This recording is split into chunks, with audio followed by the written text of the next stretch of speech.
Opa, cê tá bom? Vamos pensar nos trem muito doido, porque na provocação de hoje eu vou estar falando sobre neo-ordenamento. O neo, enquanto sigla que representa a ressaca da modernidade. Vou trazer esse neo-ordenamento analisando relação estatal, relação entre países, será aí a essência dessa provocação, pois estamos vendo que o ordenamento liberal, com a sua nem tão livre economia, foi transformado aí em cabresto de adestração de países subdesenvolvidos. Como as pessoas falam, economia é um prato que se come frio, não é mesmo? Então, assim, o Brasil será sabotado por potências globais baseado em puro caô e na sua própria dependência. Punido porque em um mundo livre você pode tudo. Tu pode vender órgão, vender corpos, você só não pode usar uma moeda que não seja a coleira do dólar. Então, assim, nessa provocação eu vou falar sobre essa janela pré-grande merda que acontece aí a cada 90 anos e que normalmente é um prenúncio de grandes mudanças globais. E vou fazer algumas conexões sobre isso, trazendo aí a perspectiva de troca de quintal. Está rolando uma divisão de quintal. Antes só tinha um quintal americano, agora tem um quintal chinês e está rolando uma briga. Antes disso, aquele velho trato de sempre, deixe o seu like, siga o canal e considere fazer uma doação para o QR Code que está no canto superior da tela. É uma troca simples, você me dá o seu like e segue o canal e eu te dou uma provocação. Eu vou trazer essa relação entre países através da perspectiva de poder absoluto. Entenda poder absoluto enquanto poder sintético oriundo da somatória da subordinação dos indivíduos que buscam competir pelos espaços e recursos de determinado ambiente. Então, temos um ambiente, temos espaços e os indivíduos aceitam o ordenamento e o poder absoluto, ele é oriundo dessa aceitação, enquanto o poder de coerção de indivíduos que quebrem o ordenamento. Então, quando se fala de ordem liberal global, está se falando sobre a subordinação a regras e noções de mercados globais. Então, assim, visando, obviamente, a maior facilidade de acesso a itens de baixa, média e alta complexidade e um menor custo de produção e oportunidade. Então, assim, foca bastante nessa ideia de que o ordeno liberal ele visa entregar uma facilidade de acesso que tu vai entender praticamente aí toda a provocação, inclusive a ideia de quintal. Aqui no caso, quintal americano. Estamos vendo aí o abuso do uso dessa livre negociação. As facilidades se tornaram uma espécie de algema que não fazem mais sentido no cenário atual. O Brasil se atrofiou ao pegar o atalho de taxar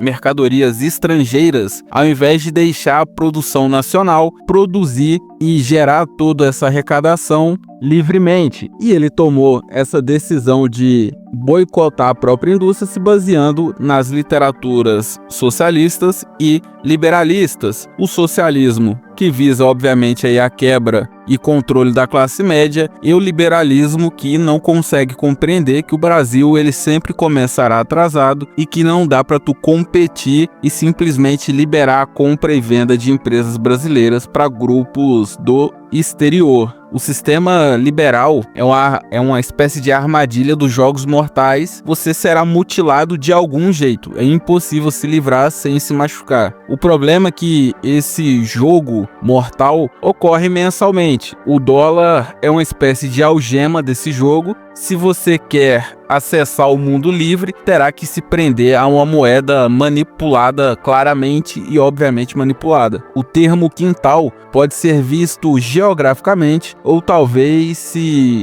aí digamos que em um futuro próximo do quintal monetário e de influência dos impérios. Então, assim, os Estados Unidos, ao ver essa divisão de quintal, que tem um outro quintal que também pode oferecer benefícios, está aí preparando, fazendo uma preparação intuitiva de conflito. Essa midterm da eleição americana do ano que vem vai derrubar a supermaioria trumpista no parlamento americano e, obviamente, o Trump está tentando se colocar em algum enfrentamento mais intuitivo que acabe aí justificando as suas ações precipitadas e burras. O Trump está pressionando, por exemplo, a Europa para tomar partido contra a China e suas órbitas, vinculando ajuda no conflito europeu, entregando armas e financiamento, e obviamente fica óbvio que todo tipo de pressão e chantagem está sendo usado aí pelo governo americano para tranquilizar países que estão com vontade de sair do quintal americano. Então, cada caso aí tem uma chantagem. Na Europa foi essa questão de entregar uma ajuda para a contenção russa. Aqui no Brasil está sendo o Bolsonaro e ele está espalhando todo esse terror. Porém, acredito que ele possa enfrentar aí a sua primeira derrota mais clara. No início do ano eu falei sobre a gestão Trump, que eles tentariam acabar com os conflitos na faixa árabe e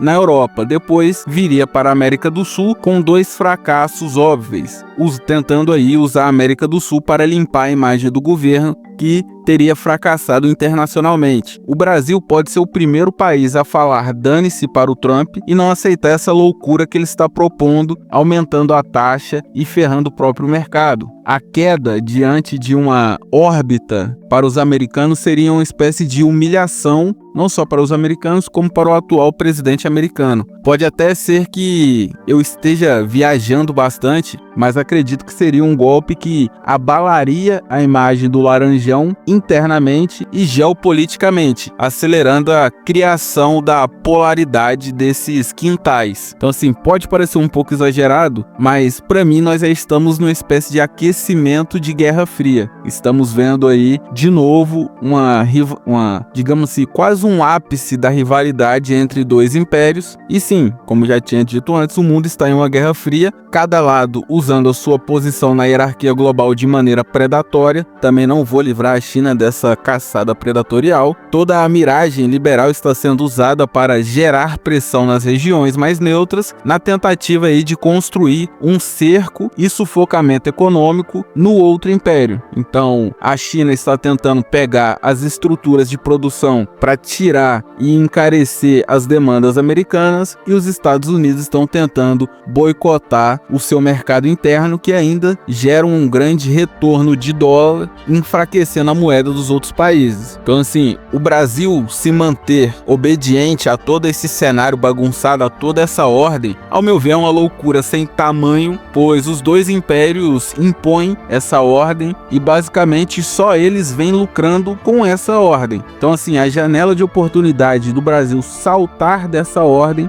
está passando de novo e o Brasil vai se manter como vassalo na hierarquia global apenas porque sim. Então, assim, é muito difícil ver um cenário futuro e não ver aquela velha polarização de Guerra Fria, vários países mais setorizados, metendo louco. Então, assim, essa ideia de zona de influência é quase que óbvia analisando o histórico aí dessas guerras frias. O termo zona de influência está rodando cada vez mais na mídia e nas redes sociais, muito por conta dessa demarcação de influência global. Então, Estados Unidos puxa de um lado, China puxa do outro e vai se demarcando ali quem é a órbita de quem. E por mais que o mundo seja livre, existe hierarquia social. Qualquer coisa no planeta é pautada em cima de seres humanos, de indivíduos. E, no caso do Brasil, nós somos párias globais dentro dessa hierarquia. Então, assim, não importa se estamos vivos ou mortos, o que importa são as vontades dos 2 impérios. Fazendo uma projeção de futuro, acredito que vão usar qualquer coisa que aconteça no planeta para tentar quebrar o Brasil e tirar recursos de maneira forçada. Alguns por tratar o Brasil como inimigo, ou outros alegando que o Brasil é um país protegido e que para se manter nessa proteção ele terá que pagar barato. Então, assim, só nos restará escolher qual a narrativa de roubo mais nos convém. Então, ambos os impérios vão tentar roubar o país, é só escolher qual que a gente se ferra menos. Então, assim, eu sou extremamente a favor ao boicote dessa ordem liberal. Eu acho que o Brasil só se ferra nessa ordem liberal. venho falando em algumas provocações sobre dar o perdido nessa ordem e começar a buscar por liberdade produtiva e monetária. Não acredito que esse teatro vai se sustentar por muito tempo. Os interesses dos impérios vão acabar afundando a todos os países do planeta no caos. Então, assim, é impossível viver na instabilidade de projetos imperiais alheios, só por conta da facilidade de negociar, muitas das vezes, itens supérfluos. Estamos vendo aí as amarras da liberdade desse ordenamento liberal e praticamente aí a servidão das parcerias é pior que uma ameaça de guerra. O foco nunca é apenas algo simples como a economia, mas sim o distanciamento de poder entre países. Somos reconhecidos globalmente como uma órbita chinesa e nessa Guerra Fria vamos tomar porrada apenas por fazer uma coisa absurda que é um comércio livre. O Brasil vai tomar na cabeça por negociar com todo mundo sem levar em consideração as suas vocações ideológicas. Então, assim, trazendo para o segundo bloco, aquele de sempre, eu vou trazer uma ideia que possa reduzir o tamanho do dano, pelo menos para mim, e eu vou trazer essa ideia baseada em controle territorial. A essência dessa ideia vai ser extração agendada. Então, assim, temos uma quantidade exorbitante de recursos e seremos alvos, obviamente. E sim, eu vi algumas pessoas falando nas redes, vamos entregar a parceria para a China? Sim, entrega para a China, porque a China hoje ela detém 70% da extração e do trabalho, do refino de terras raras. Então, assim, faria um acordo, traria maquinário e expertise para o país. Um contrato que vai trazer uma parceria com quem domina o mercado. E, ao meu ver, isso nos seria benéfico. E, obviamente, eu não estou falando de vender o pedaço de terra para a China. Eu criaria um sistema de venda por demandas, os países comprariam os recursos, encomendaria do Brasil, que abriria leilão interno para as empresas privadas que iriam extrair esses recursos, com um ganho aí de 33% do valor de mercado do material, sem pagar carga tributária. Então, facilitaria bastante para fazer parceria aí com alguma empresa chinesa que traria a empresa para cá e nos ensinaria a trabalhar esses materiais. Assim, o Brasil teria, né, o melhor da tecnologia que a China tem e eficiência do mercado, porque eu também não confio muito nas estatais. Então, assim, o Brasil ele tem que começar a negociar, ter uma estratégia com o seu território, com os seus recursos. Uma segunda camada da ideia seria quantidade limitada. Não entregaria igual acontece hoje, que tira o máximo que dá sem entender muito bem o cenário. Eu limitaria a uma quantidade anual de saída de materiais, até mesmo visando a evolução das estruturas de extração e refino aqui do país e evoluindo aos poucos. Então, essa extração teria que ser controlada, pois os países estão extraindo recursos que nem louco de outras regiões e deles mesmos e estocando aí para uma proteção futura. Como eu já disse em algumas provocações passadas, está rolando aí uma construção de cofre de minério. Então, assim, eu atacaria essa reserva, esse cofre, para manter a relevância do país no cenário internacional. Então, assim, além de usar os nossos recursos, eu também geraria aí um certo aumento na relevância do país e, obviamente, começaria um preenchimento de espaços estratégicos. O Brasil se força a ter uma própria vulnerabilidade. Ao invés de construir uma independência, nós construímos a nossa própria vulnerabilidade. Então, assim, economia e recursos são coisas que deveriam estar acima de qualquer ideologia. Obviamente, é uma pena que a polaridade do Brasil não se vê fora dessa briga burra, mas sim reforça que o Brasil tem que começar a extrair e ter uma venda estratégica. O Brasil tem que começar a forçar sua influência no planeta. A Europa está aí rateando, falando besteira em relação à Amazônia ou alguma demanda ideológica. O Brasil tem que começar a gerar regulação no mercado. Deixa sem recurso que logo o pessoal para de perturbar. O mesmo vale para o Império Americano. eu vejo o pessoal falar muito do Lula, que ele fala muita besteira fora do país. Não tô aqui defendendo aí o Lula, tá? Não sou de esquerda, sou de centro-direita. Sou de direita praticamente. Mas eu acredito que o Brasil tem que ser livre e soberano acima de qualquer coisa, mesmo que seja fazendo loucura. Então assim, o Lula, por mais tosco que seja as suas participações fora do país ou em qualquer debate, é sem dúvida uma demarcação da visão do Brasil. O Brasil não é só mais um que obedece aos cabeça de discussão. Então assim, o Lula, ao meu ver, está igual o Monark, fazendo certo do jeito mais merda possível. O Brasil que tem que ter alguma voz internacional, por questão até mesmo de segurança. Essa provocação é muito voltada para a segurança interna do Brasil. Acredito que o país está sofrendo risco e a gente está ignorando isso. Então assim, o Brasil tem que ter uma demarcação territorial, tem que ter uma demarcação militar. Enquanto o Brasil sinalizar para o mundo uma máscara de felicidade, vai ser tratado que nem merda. Temos que começar urgentemente a montar uma força militar forte, proteger fronteira, proteger aí, dar um jeito de dividir a população para reduzir essa quantidade de espião bizarra e pessoal que foge de país ditatorial para o país que a gente vive. Então assim, é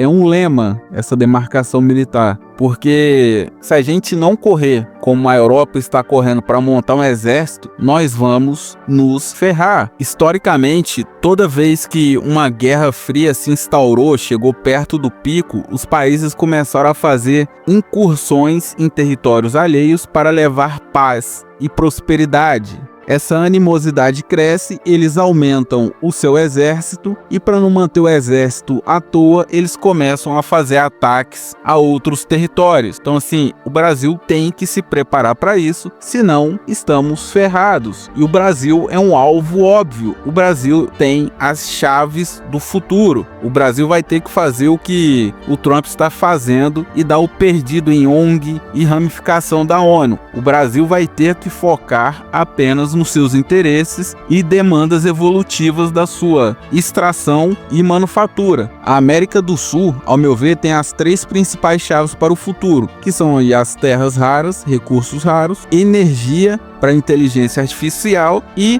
água. Sim, água para sustentar um monte de data center que vai sustentar todas essas inteligências artificiais. O Marco Rubio já falou, ó, a América do Sul tem muita energia, vamos lá pegar essa energia. E ele não falou isso uma única vez, já falou isso várias vezes. Assim, quando tu olha pro planeta, tem país ameaçando outro país com bomba atômica por conta de água. Nós temos 30% da água potável do planeta. Então, assim, o Brasil ele tem que planejar um isolamento estratégico, que estamos talvez aí na melhor janela de fuga para as colinas desde a Segunda Guerra Mundial. Estabelecer uma hegemonia na América do Sul e se isolar de acordos internacionais que só amarram o país, ao meu ver, é a maior urgência que temos.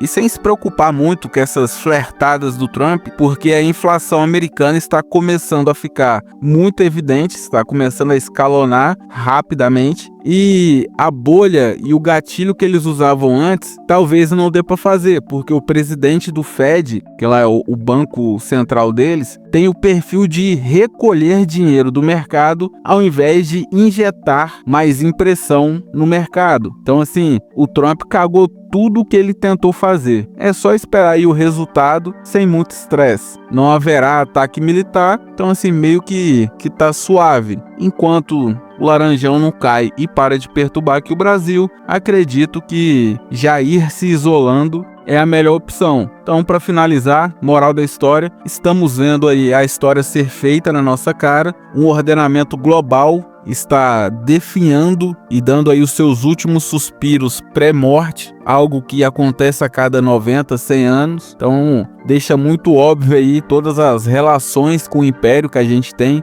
que a gente sempre viu os países como amigo. Talvez o Brasil seja o único país que fala que é amigo de outro. Só que império não tem amigo, império tem fornecedor. Eu focaria em qualificar o Brasil externamente como um vendedor global sem conexões, mesmo que alguns mercados se fechem, como o americano. Eu não perderia esse contato direto com todos os países, por mais que o cenário nos force a escolher um lado. Então, assim, o Brasil tem que demonstrar uma imagem de mercado ao mesmo tempo em que ele evolui internamente. O Brasil tem que voltar a engatinhar em extração e manufaturas simples e medianas, se não quiser ser invadido por alguma potência imperial. Então, assim, ou ocupa os territórios de extração ou os impérios ocuparão por nós. E toda provocação à revolta de Atlas, retire crédito desse sistema desgraçado, retire crédito racional. Não flua junto com quem ainda está nessa de ajudar o Bolsonaro, é a grande solução. A razão do conflito não é Bolsonaro. Bolsonaro esquece Bolsonaro. Trump está preparando os Estados Unidos para o colapso global, enquanto amarra os países para que eles afundem junto com os Estados Unidos. Se o Bolsonaro falecer, a agenda do bronzeamento acenorado pro Trump ficar laranja vai continuar lá marcado, não vai nem se preocupar com o velório. E o momento dele de falar merda no Twitter também vai continuar bem tranquilo, sem nem se preocupar. Bolsonaro nunca foi importante. A provocação de hoje foi essa. Se te trouxe alguma reflexão, deixe o seu like, se inscreva no canal, considere fazer uma doação para esse grande QR Code que está no centro da sua tela. E até a próxima provocação. Fique com Deus. Um forte abraço.